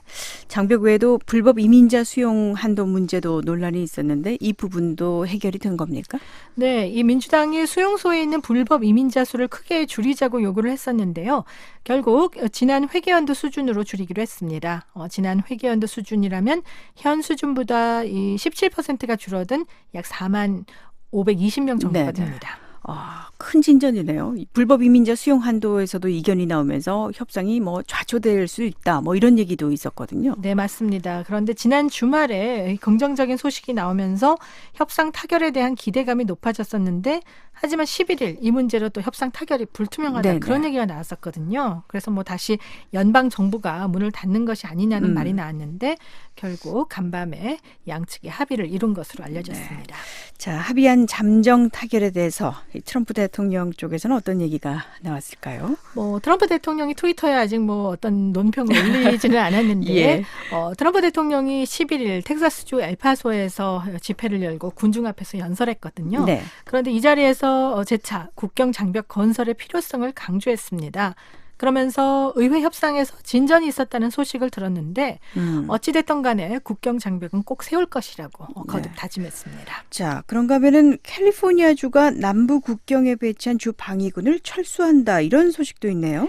네, 이 게빈 뉴섬 이 캘리포니아 주지사가 12일 신년 국정연설에서 국경에 배치한 주 방위군 360명을 철수할 뜻을 밝혔습니다. 뉴섬 주지사는 트럼프 대통령이 말하는 국경 위기는 만들어진 것이다, 지어낸 것이라고 지적을 네네네. 하면서 캘리포니아 주는 이런 정치적 무대의 한 부분이 되지는 않을 것이라고 강조했습니다. 한편 얼마 전에 뉴멕시코주도 남부 국경에 배치한 주 방위군을 철수한다고 밝힌 바 있습니다. 네, 세계는 지금 오늘은 여기까지 듣겠습니다. 부지영 기자였습니다. VOA 세계 뉴스입니다. 2차 미북 정상회담 개최지인 베트남의 판 빈민 부총리 겸 외무장관이 오늘부터 사흘 일정으로 북한을 방문합니다. 민 장관은 이날 오후 경유지인 중국 베이징 서우두 공항에서 평양행 고려항공 여객기를 타고 평양에 도착한 것으로 전해졌습니다. 이번 방문단에는 베트남 외교부 의전국장과 대변인 등 수행원 5명과 취재인이 동행한 것으로 알려졌습니다. 앞서 베트남 외교부는 판빈민 부총리 겸 외무장관이 리용호 북한 외무상의 초청으로 12일에서 14일 북한을 공식 방문할 예정이라고 밝힌 바 있습니다. 민 장관은 평양 방문 중 김정은 국무위원장의 베트남 국빈 방문과 관련해 협의를 진행할 것으로 알려졌습니다. 말레이시아는 북한과의 문제를 해결할 준비가 돼 있다고 마하티르 모하마드 말레이시아 총리가 밝혔습니다. 모하마드 총리는 오늘 한 행사에 참석해 2차 미북 정상회담이 평양 주재의 말레이시아 대사관을 다시 여는데 긍정적인 영향을 주느냐는 기자들의 질문에 이같이 답했습니다. 하지만 대사관을 다시 여는 계획과 관련해 구체적인 언급은 하지 않았습니다. 모하마드 총리는 어떤 나라와도 갈등과 대립을 원하지 않는다며 말레이시아와의 협력을 모색하는 어떤 시도도 환영한다고 말했습니다. 모하마드 총리는 지난해 6월 일본 언론과의 인터뷰에서도 북한과의 외교 관계를 재구축하길 원한다며 평양 주재 말레이시아 대사관을 다시 열 것이라고 밝힌 바 있습니다. 도널드 트럼프 대통령은 중국과의 무역 분쟁 해소를 위해 시진핑 중국 국가주석과 빨리 만나길 원한다고 백악관 고위관리가 밝혔습니다. 켈리언 코네이 백악관 선임 고문은 어제 폭스뉴스와 인터뷰에서 트럼프 대통령은 중국과 무역 문제와 관련해 합의를 이루길 바란다면서 이같이 밝혔습니다. 코네이 선임 고문은 두 정상의 플로리다주 마라라고 리조트 회동 가능성과 관련해 가능성이 있다면서 트럼프 대통령과 시 주석은 서로 존중하는 관계를 형성했으며 곧 다시 만나게 될 것이라고 강조했습니다. 미국의 인터넷 매체 악시오스는 지난 10일 정부 관리들을 인용해 트럼프 대통령의 참모진이 다음 달 미중 정상회담을 여는 방안을 비공식적으로 논의했다면서 마라라고 회동 가능성을 제기했습니다. 그러나 홍콩에서 발행되는 사우스 차이나 모닝포스트 신문은 중국 측이 백악관에 양국 정상 간 무역회담을 다음 달에 중국 하이난에서 열자고 제안했다고 보도했습니다. 워싱턴